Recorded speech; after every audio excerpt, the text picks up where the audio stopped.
Hi, this is Jason with Sweaty Hero Comic Bargains. This one I did 12 for $10 at a store called the Local Comic Shop. It literally, that's all its name, is Local Comic Shop. It's in Windsor, Ontario in October 2025 when I made this video. And this is an example of going and digging in those bins which don't have near mint condition comics, but have a lot of fun. And you can find a lot of fun stuff that not in near mint, but could be a very fun grab bag to try some Marvel comics that you've never tried. So I want to go through that, okay? So we're going to start with Wonder Man. I remember buying this as a kid. I would never buy Wonder Man if it wasn't an Infinity War crossover. I bought maybe the first issue of Infinity Gauntlet. Didn't really read all of it. Read the Silver Surfer number 50. I thought both were cool, but I was mostly a Spider-Man fan, so I was kind of, my income was kind of divided at the time. But when they did Infinity War, I started really picking up the story and wanted to get some of the tie-ins, which encouraged me to try Wonder Man for the first time. And this was a really fun issue, and this issue ties in with basically all these double gangers of the Marvel characters are fighting each other. So I really have a lot of fond memories of this issue from the past, but I had given it away a long time ago, so it's nice and fun to get this again. Starlord magazine. Back in the late 90s, Marvel did these magazines, which were like 100 pages. I don't know if this one exactly is 100 pages, but they were about 100 pages, reprinting things like they had a Spider-Man magazine. They had one that's just a variety of Marvel heroes that include different characters, and then I guess sometimes they did something like this. But Spider-Man magazine, most famously, I remember the first issue, it would reprint it like a classic Spider-Man story from the 1960s, picking up from, didn't even start with number one because they had just reprinted number one a year later in Spider-Man Classics. So started in this, like the second year of Spider-Man's run. 2 issues of John Romita Jr.'s run from the 80s with Roger Stern, and then an issue of Marvel Team Up, which was kind of a nice mix of 60s, 70s, and 80s at the time. And it encouraged you to just take the comic and do this with it. Put it in your back pocket.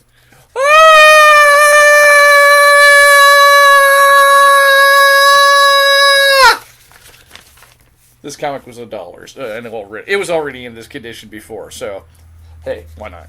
Anyways, Starlord looks like fun. It's reprints of the old Starlord by Chris Claremont and John Byrne. The original Starlord. That looks nothing like Chris Pratt, does it?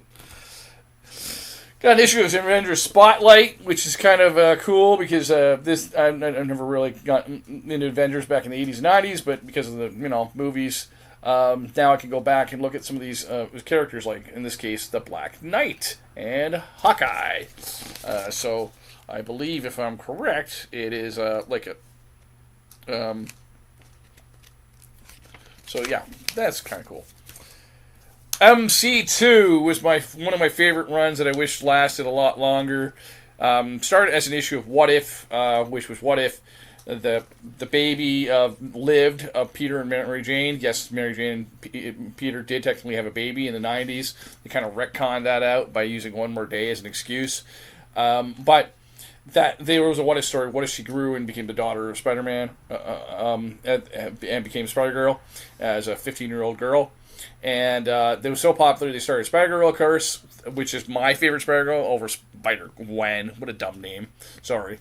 And lots of 100 issues of Spider-Girl. But for the first 2 years, they tried to do this MC2 thing, which was a really cool, fun idea of set 15 years ahead. But when the comic was being written, as in 1999, the stories were set in 1999. So it wasn't like it was set into 2015. It was set it was almost like the Marvel stories happened 15 years ago, which I thought made sense because of the sliding comic continuity. You know what I mean? Spider-Man debuted in 62, and obviously he wasn't the age he should have been. He wasn't he was 15 years old in 62, and he obviously was only mid-20s in the 90s. So I thought you basically could just go okay, we'll pretend all those stories happened in the 80s or something. And I really love this. This is an issue of J2, who's the son of Juggernaut. And I hope that they one day bring this back, and I also think it'd be a really clever way of like doing another Spider-Man movie. I would love to see a Spider-Girl movie. They all have a limited time to do it. Over the Edge and Under a Buck. This issue stars the Ghost Rider, who in the 90s had a really cool costume. This is Danny Ketch, not Johnny Blaze, though, just so you know.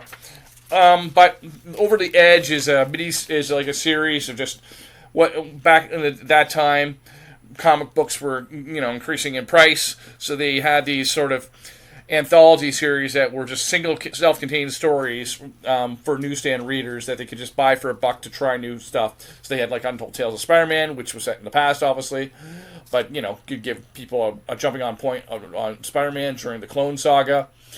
You had one for X-Men, Professor Xavier and X-Men, which was classic X-Men, like literally the beginning of X-Men, not with Wolverine or anything, just the original team. And I believe they had Fantastic Four Unplugged and Avengers Unplugged, which are really weird names. I don't know what Unplugged refers to, because Unplugged, usually refers to like not using an electrical guitar. I don't know how it refers to it in comic book form, but it was like single self-contained stories. And then he had this one, which was kind of like more characters like Ghost Rider, Punisher, Daredevil, etc. Illumiator number 2. This is a Christian comic, believe it or not. So Marvel quickly had done a line of comics with Nelson. They tried it, but unfortunately they did prestige comics, so they weren't like single issues. The reason for that was probably so that they could sell them in Christian bookstores. But this is an original comic book character, Illuminator. He is a Christian superhero. And it lasted about 3 issues. I've never really found issue 3 yet, but I had to get another copy of this. This looks like a cool, just single issue copy of Over the Edge, and it's starring the Punisher, and it looks fun. I really have loved Silver Sable, and this is her series, which explores the character. And then we have, I like this cover actually. I think it's kind of a very good pop use of color with the pink. But Nomad was basically a character that was featured previously in Captain America, and yes, he is like carrying a little kid, an orphan, I believe, that he was helping out. This is more of a modern issue than all the other ones. Like all the other ones were prior to 2000, but it was a mini series with the Hobgoblin, and I had to pick it up because I'm a big Spidey fan. And so this was a lot of fun for me to find this for $1. And the cover price on this one was $3.99 US, which for Canada would be about $5, over $5. So that's a really good find. And then we have Ultragirl, who I never really had heard of before. Maybe I'd heard of her, but she appears to be like a New Warriors type character. So that kind of was, and it was. I read this book, and it was really a lot of fun. And the artwork included Leonard Kirk, who is a Canadian who I've met many times and known for characters like Supergirl, the '90s one, not the cousin of Superman.